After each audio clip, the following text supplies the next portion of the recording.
是赵少康，欢迎你来到 TVBS 少康战情室。在我们现场特别来宾，蔡壁如委员、蓝轩小姐、唐湘龙先生、王宏伟委员、翁小玲委员、张维元议员。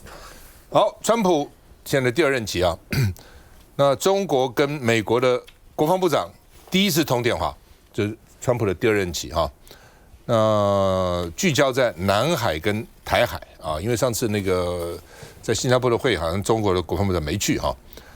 那我们这边都叫做双方的国防部长，可是我看新的稿子已经叫美国叫战争部长，已经不叫国防部长。国防这算什么东西啊 ？Defense 要防御啊，战争是要打你啊。所以以川普的个性，我花那么多钱在军事上什么，我还防什么御呢？我就攻打你啊！所以呢，有的新闻稿是说，中国国防部长跟美国的战争部长见面了不是见面了，通话了啊。那另外呢，这是93阅兵以后首次通话，美军这个童军啊，就是这个董军了啊，董军是中国的国防部长，董军警告美国的战争部长说，你用以台制华。或是以武助独，干涉从外部干涉中国的行径都将挫败。你不要想用台独然后呢，来用武力来帮助台独，然后用台湾来牵制中国啊。那另外呢，但是美国的战争部长告诉中共的国防部长董军说，美国无意对中国产生这个冲突，军事冲突，但是会保护他在亚太的利益。因为美国在亚太有很多利益啊，原来中国没有来以前，亚洲几乎是美国的，除了少数的这个共产国家，像以前越南啊等等，北越啊等等。那现在呢，这个都是你中国起来了，卧榻之旁要不要让中国也在那边酣睡啊？所以呢，美国就说我的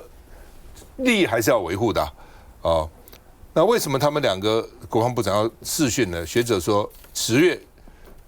川习会在 APEC 可能会见面，可能有川习会，所以呢，现在先铺陈一下。除了国防部见面以外呢，王毅昨天跟卢比欧也通电话所以他的外交部长跟美国国务卿也通电话，而且呢，王毅也警告卢比欧说，台湾等这是美国核心利益，美国要谨言慎行，不要乱讲话不要老是这个讲一些莫名其妙的话是从老共的角度去警告卢比欧。那说他美中要有建设性互动，而且呢，2个元首都已经提出战略性的构想，不要违反他不要你们下面呢在战术上想要让搞鬼所以呢，这是不是也是为川习会开条件所以你想要希望我们习近平跟你川普见面，你要同意这些问题，否则的话不要见面了那另外，日本媒体说，川普对中国的政策呢，现在呢，以前是遏制。现在呢变成交易取向，以前是希望说呢这个跟你脱钩，现在不脱钩了也脱不了钩了，干脆看我美国能够获取什么大的利益，所以只要我美国有利，我也不批评道德的威权体制了。你有你的体制，我有我的体制；你有你的政治制度，我有我的政治制度，大家各搞各的，我也不管你了，也没想要把你改变成美国的制度，实际上也不可能改变成美国的制度了。好，我们看一下。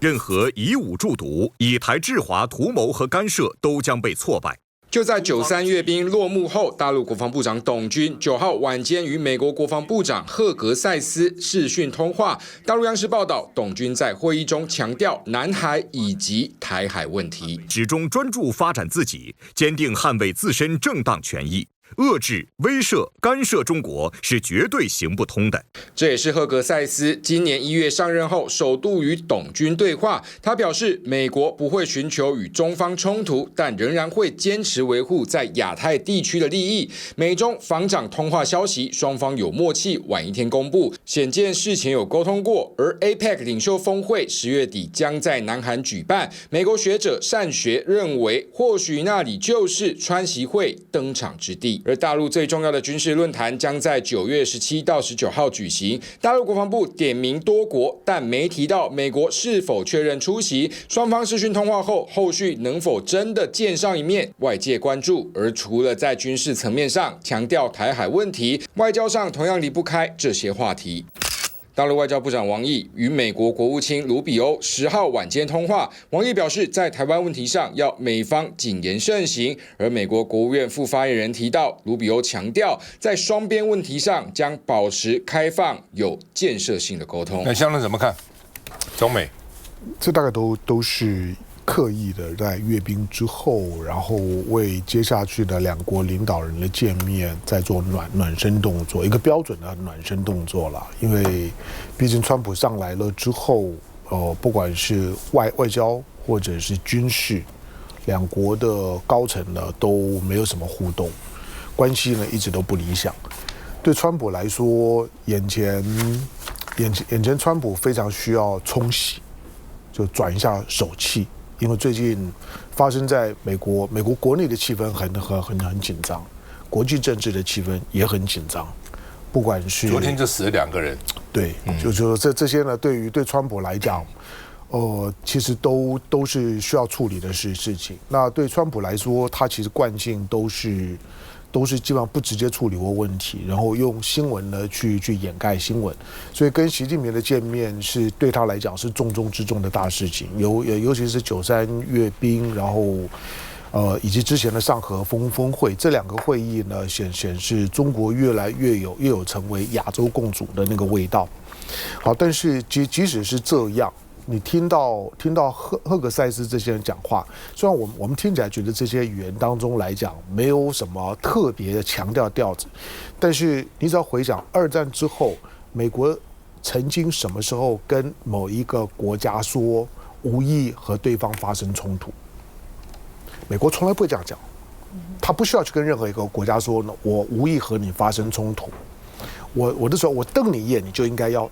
发抖了。我还需要跟你讲，我无意跟你发生都没有。他即使跟俄罗斯都不会这样讲。所以，当美国现在越来越把就是说过去中国强调的四不一无意，就是你不要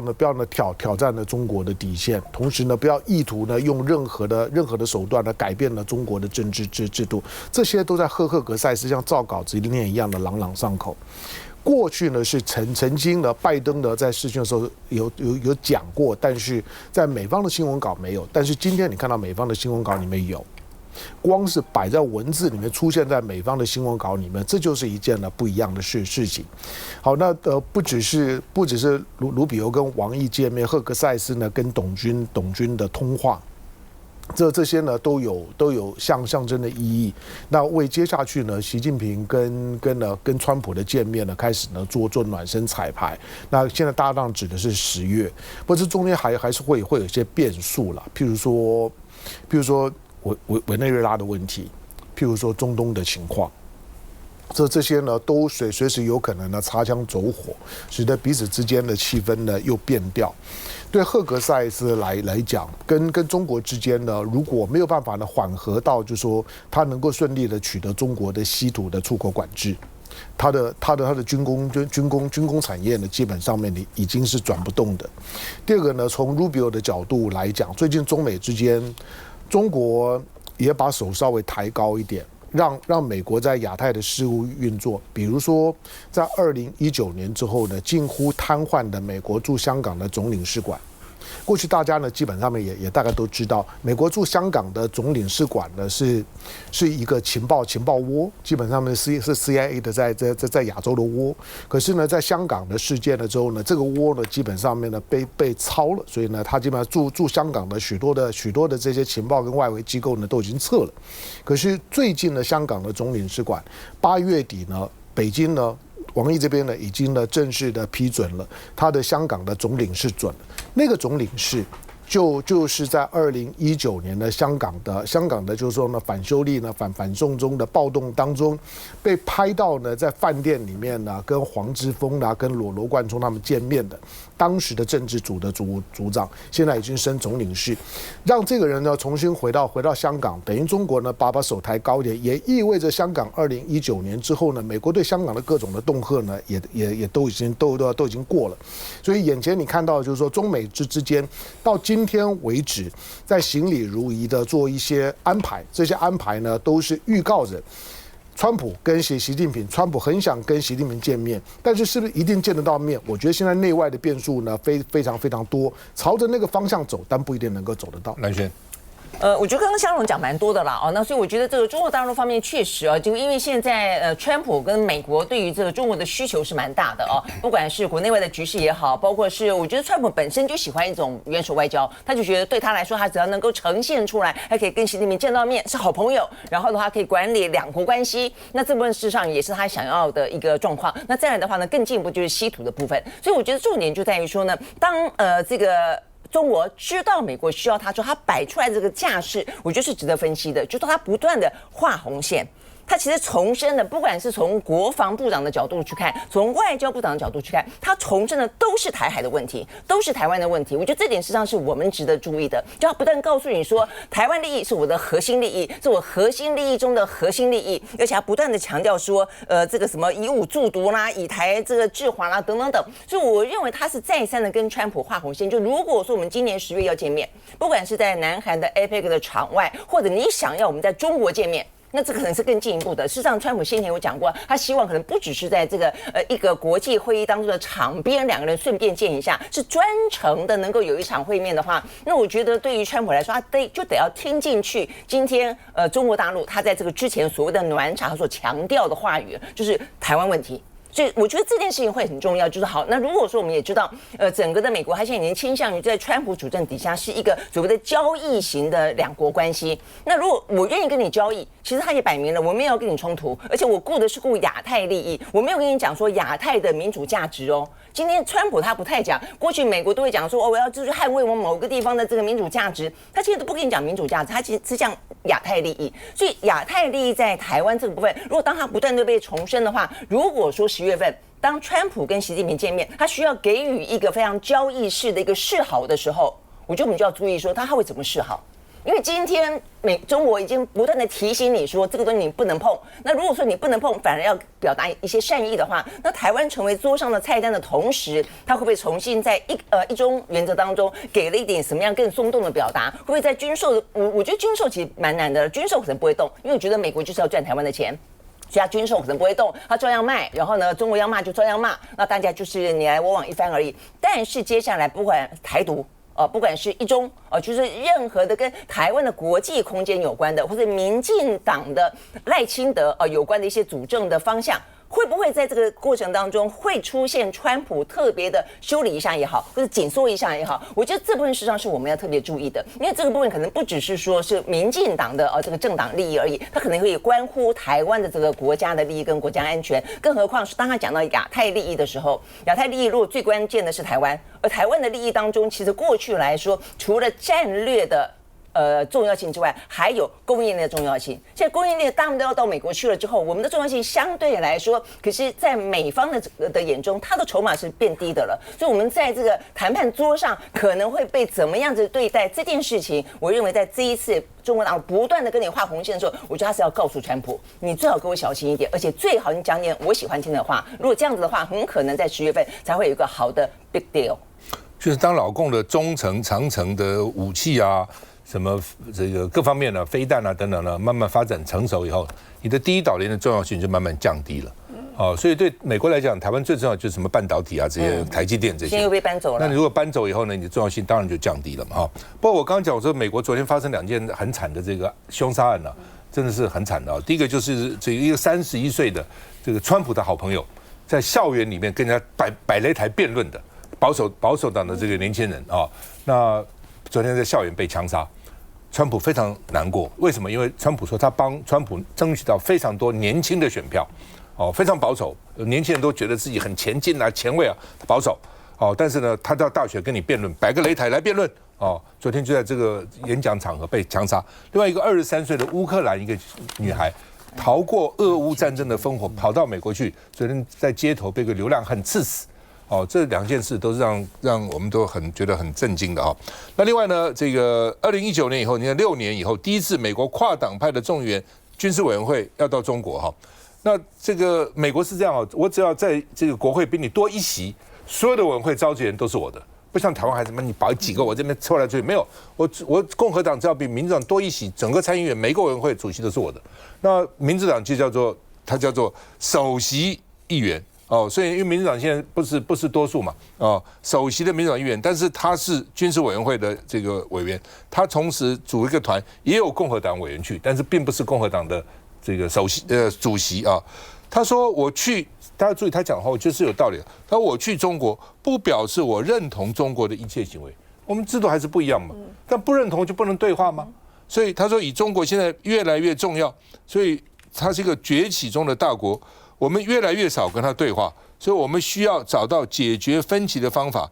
要拒绝沟通不是解决之道。这个给台湾也可以参考一下。哦，就是我们不认同你的制度嘛，你制度跟我们制度本来就不一样，但是不是因此不对话呢？是不是就老死不相往来呢？连美国这样大国都知道说中国在崛起，在崛起当中，虽然我跟他我去不表示我认同他嘛，我去跟我认同他是两回事，但是不表示就不要沟通啊，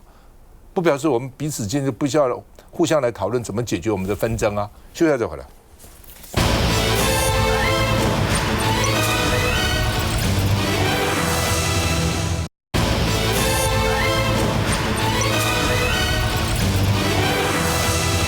好，昨天高雄新达发电厂爆炸哈，引起大家很大的瞩目啊。它是新的第二个天然气的管线，因为这个，所以6月已经开始这个发电的第一管线的这个发电机呢也停，要检修，怕会有问题。就像空军有一个失话，整个通信飞机都要检修，免得那边也爆炸了哈。那所以呢，现在用电非常的吃紧，各个电厂所有的那种备用的，原来那什么这个用煤的发电了等等啊，通通上场了哈。那所以这个新设的基础就是这个燃气的啊，因为它原来燃煤停的就要燃气嘛。但燃气他们一直说很安全，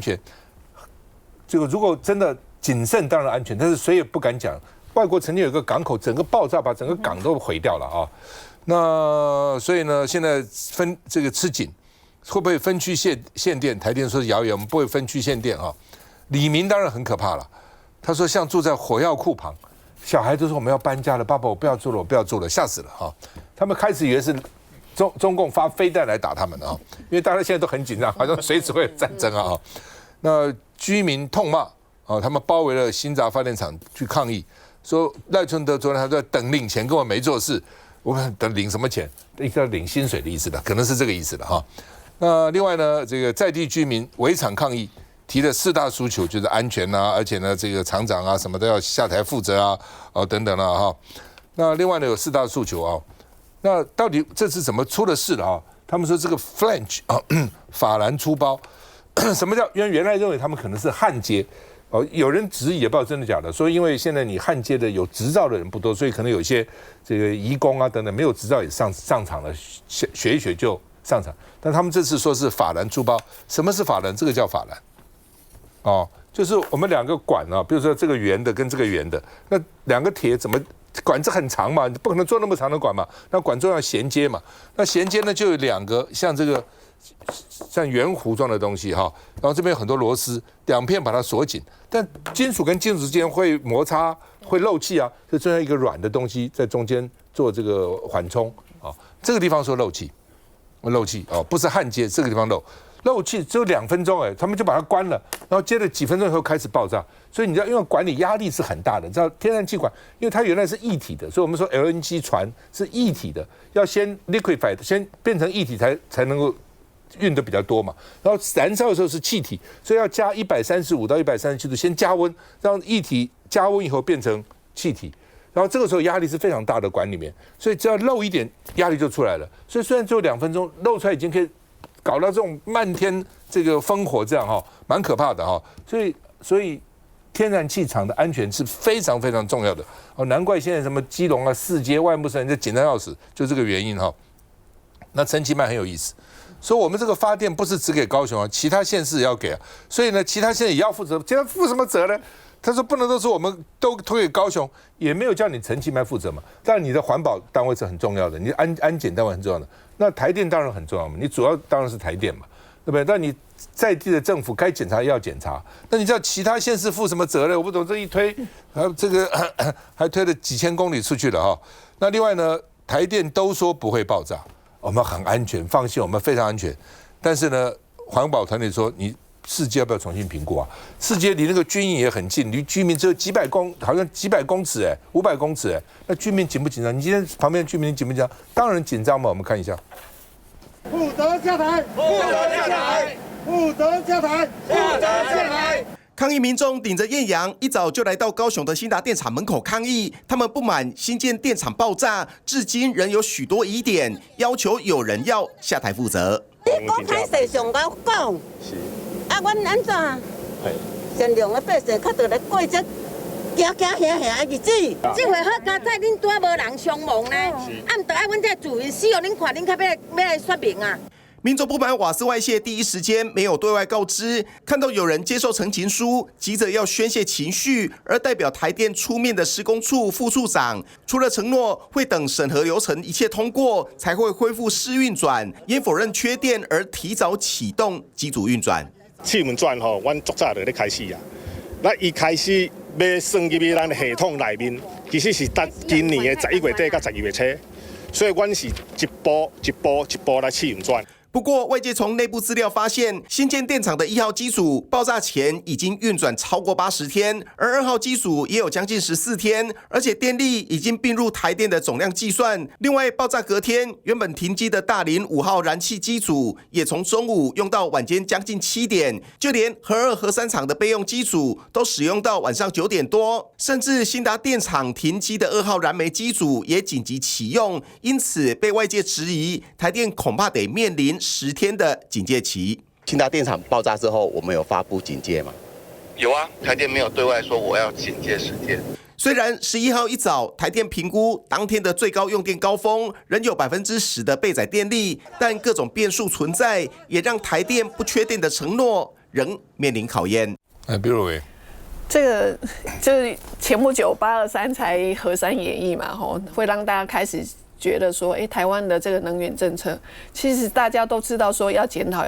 但是要如何检讨？看起来是我们的执政党他不愿意面对。那执政党不愿意面对，他在环境基本法里头常讲说，那个环境基本法第23条是不是立法院帮他修掉？他因为他就是23条环境基本法第23条就有一个，就是说他一定要进入非核家园。他不准用核电嘛，好，这是第一个。第二件事情就是说，我们当时在民众党在推核三研议的时候，大家要重新检视一下台湾的电力，就是说，当时就是说，没转气，我要讲一个重点哈，这个